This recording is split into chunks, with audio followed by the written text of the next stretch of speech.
Барлықтарыңызға сәлем. Видеода ең керемет нағыз кекстің рецептісі.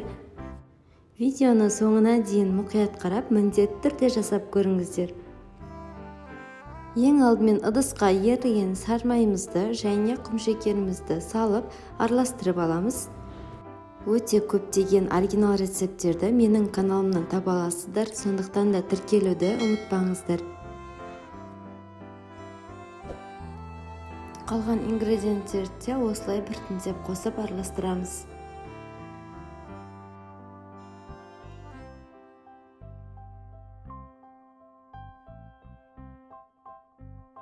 Бір шымдым тұз және сұйық май, жарты стакан қаймақ немесе айран,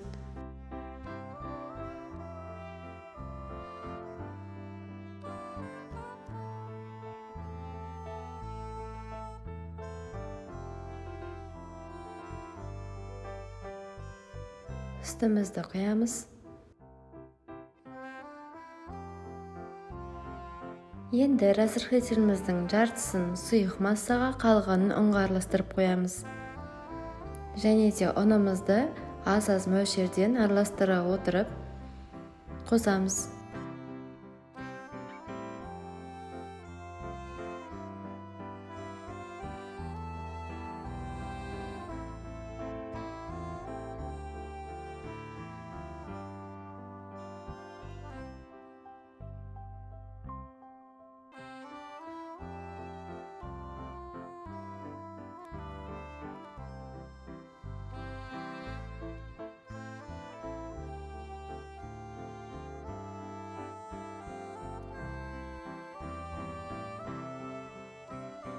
Бізде осындай ботқа сияқты консистенция шығады. Мен ішіне мейіз қостым. Жуып кептірілген мейізді бір ас қасық ұнға жақсылап араластырып, одан кейін қамырға қосамыз. Сонда піскен кезде ішіндегі мейізі астына шөгіп қалмайды.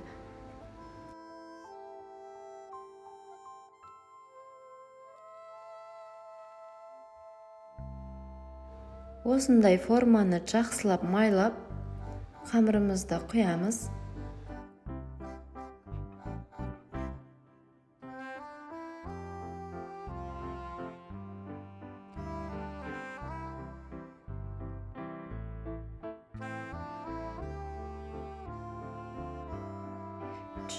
градуста 45-50 минутқа дейін пісіреміз. Мінекей пісіп шықты.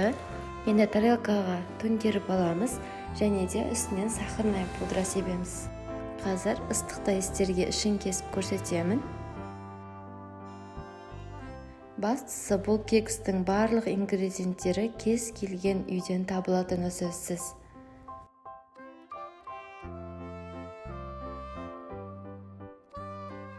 Өзі жұмсақ және өте үлпілдек болып шығады. Міндетті түрде жасап көріп, бүкіл отбасыңызды қуантыңыздар. Видео сіздерге ұнаған болса, лайк басып, комментарий жазуды ұмытпаңыздар.